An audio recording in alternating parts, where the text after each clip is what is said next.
Hey everyone, welcome to my YouTube channel. Today we're going to be reading from Job chapter 4 verse 1 through 21. And the main focus is going to be Eliphaz false assumption.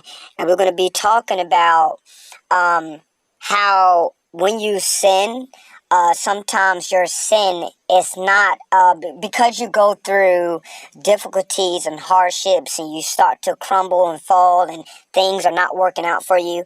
We're going to be talking about because of those things, it's not a direct result of sin. It's not because you sin that you're suffering these things. And so that's what we're going to be talking about today.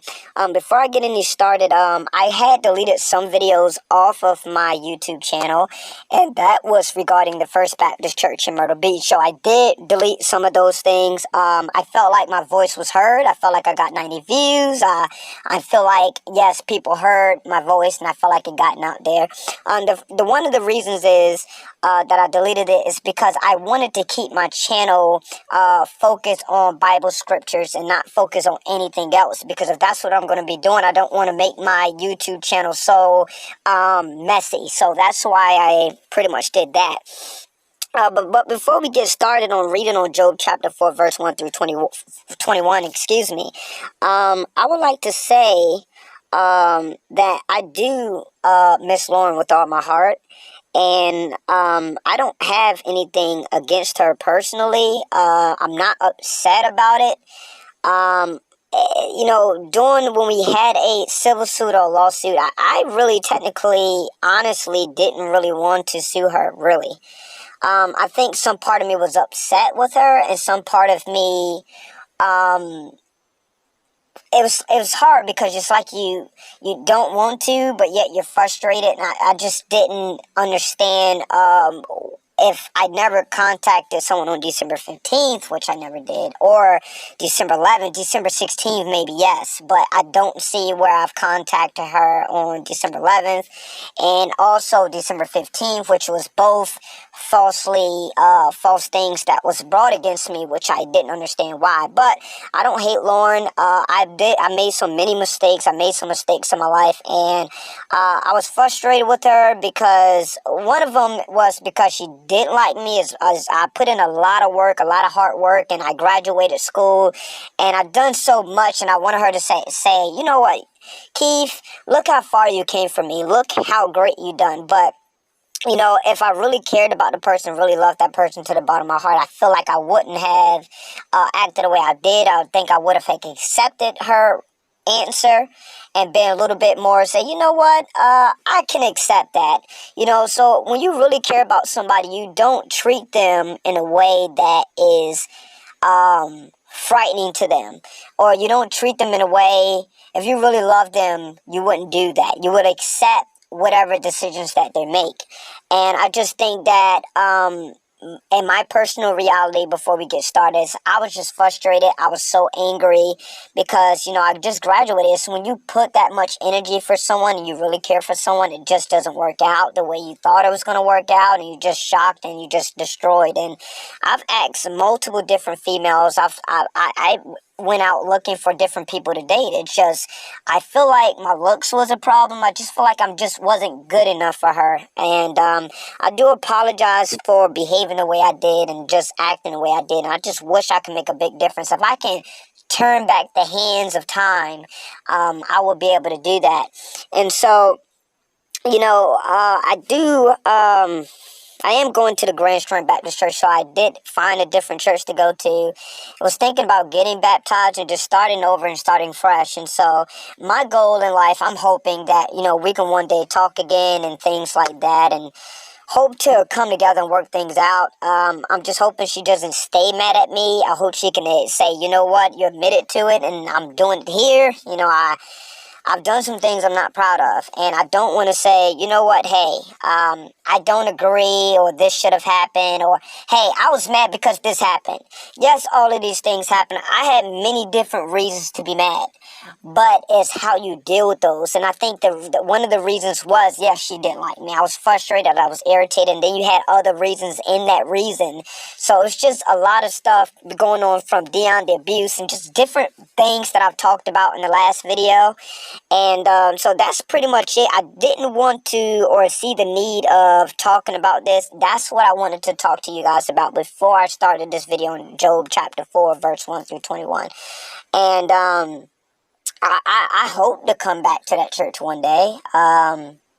There's just things where you don't think about it. I think me and Lauren would have been cool if she would have said no and I would have accepted that, and I wouldn't have acted out on whatever other emotions that was bothering me, because, I was mad about Rebecca, I was mad about Dion, I was mad about the church, I was mad about, certain things that was said to me. I didn't feel loved, I didn't feel accepted, I felt like I wasn't good enough for people, I felt like I just didn't feel like I belonged. I wanted a place to belong, and I don't know, I just didn't trust anybody but Lauren Grace Todd. That's the only one that I trusted. I didn't trust anybody else. And I felt like being with her, I knew her very well. I knew her personally. We didn't never talk, but I've been around her long enough to know she was nice enough that I can trust her.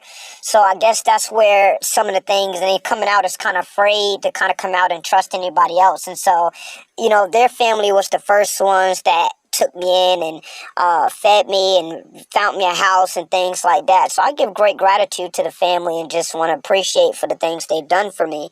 But anyways, we're going to go ahead and get started. I hope maybe she may run past this video and say, I appreciate it. I accept the apology. So I really hope she can really go past this, and really look at it. And, I don't think I have a no contact order. That's what I was told, that I didn't have one. That was just a special condition to my bond.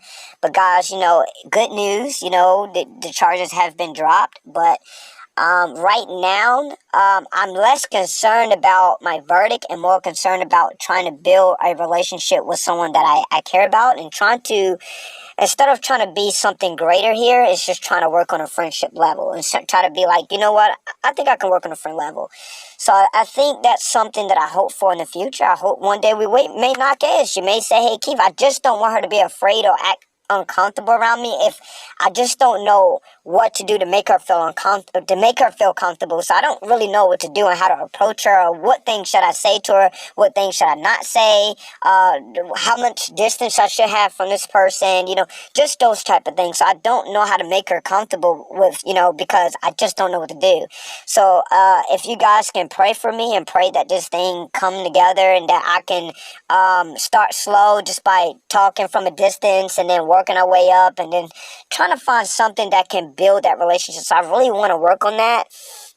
I just don't know how to work that out. I'm just afraid that if I do start talking, because she came to my job. I used to work at the mall.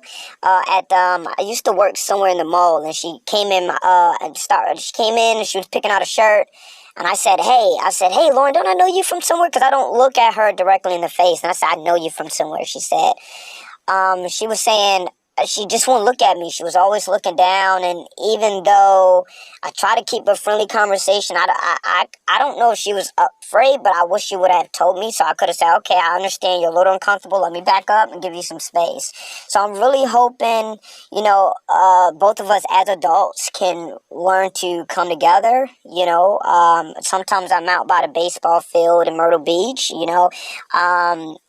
sometimes I may be out by the Morris Park or in Morris Inlet, sometimes, I'm being different. Mainly those two places are by the baseball field sometimes, but, so I'm there. So if she ever wants to meet up and can talk to me, I don't want to make her uncomfortable. That's totally her choice. I just want her to be able to, us to come out and say, hey, Keith, how's it going? I'd be like, it's going great. And I would probably be nerve-wracking, and I probably wouldn't look at her because I'm still trying to find a way. it's hard when you have something and you be like, I don't know how that's gonna work or how that's gonna work out.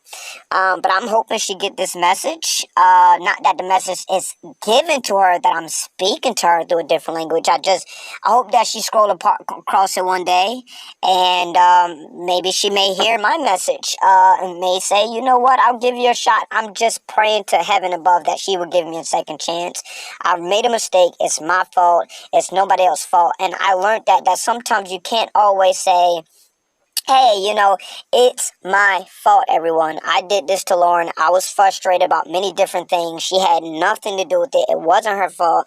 And I feel like, should the false documents been used? No, but I feel like if I just would have listened to what she was saying, and then, I don't pick up on social cues very well, but if I just would have just said, Keith, this is this, then I should have been more mindful and a little bit more respectful of that. And so, guys, I really apologize to Lauren Grace Todd and anybody I may have affected there, or anybody that, any attitude that I may have did there. I totally apologize. Time has moved on, so I hope to move on too. Anyway, guys, let's get started on Job chapter 4, verse 1 through 24. And let's get started. The whole main focus of this video is going to be on Job chapter 4, verse 1 through 21. I just had, I wanted to announce something. I wanted to apologize and just say it's totally my fault. I should have went to jail. I should have did my time. And I should have, if I had the time to go back in there and do time, I would for her. And I know she doesn't like me and have nothing to do with me, but I will, if that makes her happy to see me in jail for a day, I would totally spend my 30 days in jail for just to make her happy. If that makes her happy, that's all that matters. Let's get started. Then Eliphaz the Temanite replied to Job, will you be patient and let me say a word? For who could keep me from speaking out? In the past, you have encouraged many people. You have strengthened those who are weak. Your words have supported those who are falling. You encourage, those who shake knees. But now when trouble strikes, you lose heart. You are terrified when it touches you. Doesn't your reverence for God give you confidence? Doesn't your life of integrity give you hope? Stop and think. Do the innocents die? When have the upright been destroyed? My experience shows that those who plant trouble and cultivate evil will harvest the same. A breath from God destroys them. They vanish in a blast of his anger. The lion roars and the wildcat snarl, but the teeth of the strong lions will be broken. The fierce lion will starve for lack of prey, and the cubs of the lions will be scattered. The truth was given to me in a secret, as though whispered in my ear. It came to me in a disturbing vision of night, when people are in a deep sleep. Fear gripped me, and my bones trembled. A spirit swept past my face, and my hair stood on end. The spirit stooped, but I couldn't see its shape. There was a form before my eyes. In silence, I heard a voice say, can a mortal be innocent before God? Can anyone be pure before God or before the Creator? If God does not trust his own angels and in his charge his messengers with foolishness, how much less will he trust people made of clay? They are made of dust, crushed as easily as moth. They are alive in the morning, but dead by evening, gone forever without a trace. Their tent cords are pulled, and the tent collapse, and they die in ignorance. So, guys, the Bible I'm reading from is the New International Version. I'm reading from, which is called the Application Bible. So I'm going to read what it says in the applications for a second. This is chapter 4, verse 1. For Job, chapter 4, verse 1. Eliphaz claimed to have been given secret knowledge through a special revelation from God, and that he had learned much from personal experience. He argued that suffering is a direct result of sin. So if Job would only confess his sin, his suffering would end. Eliphaz saw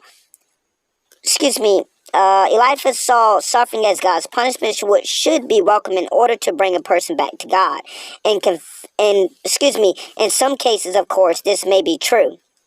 Okay, so Eliphaz had believed that punishment was always a result of your sin. Every time you struggle, you go through something, it was a punishment because you have sinned. But the Bible doesn't teach this. Just because you sin, just because you are struggling, you're going through hardships and many trials are coming your way, this is not always a time because you sin. I'll give you an example.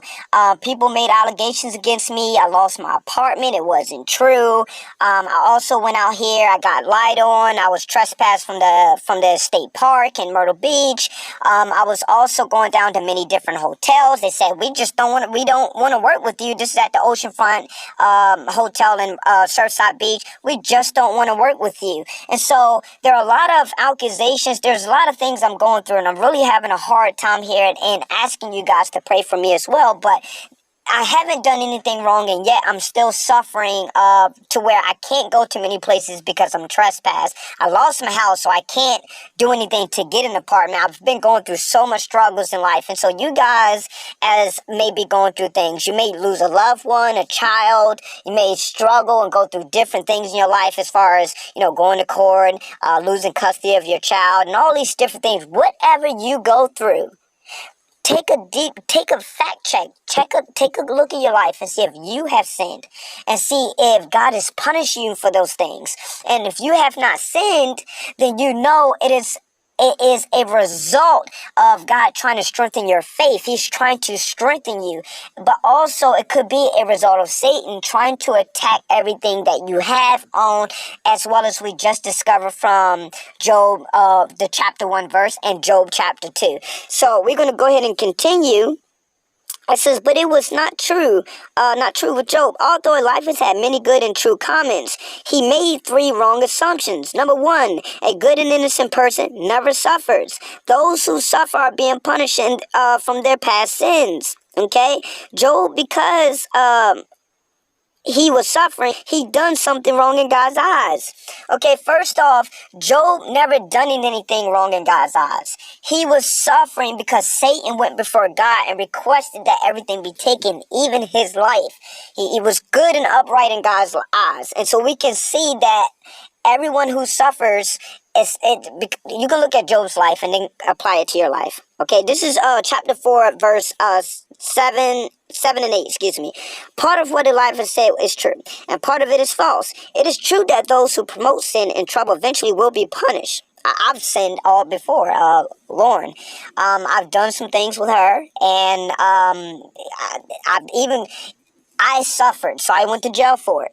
I think God was being gracious and merciful to me, and I think he just said, you know what, I'll give you a second chance, Keith. He took the chains off, and I was out of prison. I think it was God trying to show mercy, even though I didn't deserve it. And so here down below, it says part of what Eliphaz said was true, and part of it was false. It is true those who promote sin and promote eventually will be punished. It is false that anyone who is good and innocent will never suffer. And so just because you're innocent doesn't mean you're not going to suffer. Job was innocent. He suffered. Lauren was innocent. She suffered. I was a person who done wrong. I suffered for it. God showed mercy, but that's not the thing. It's just not every time you sin, it's because not every time you struggle is a result of your sin. And so that's the point I'm making here.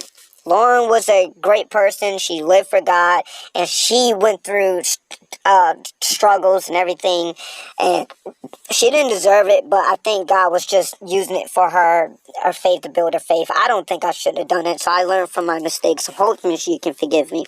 All the material recorded and quoted in the Bible is here for God's choice. And it says, some is a record of what. Oh, guys, keep in mind that I am recording, so I'm going to the video is going to pause at some point, and then some down the line I'm gonna have to pick up the recording again. So if you see a chop off anywhere, that's what that is.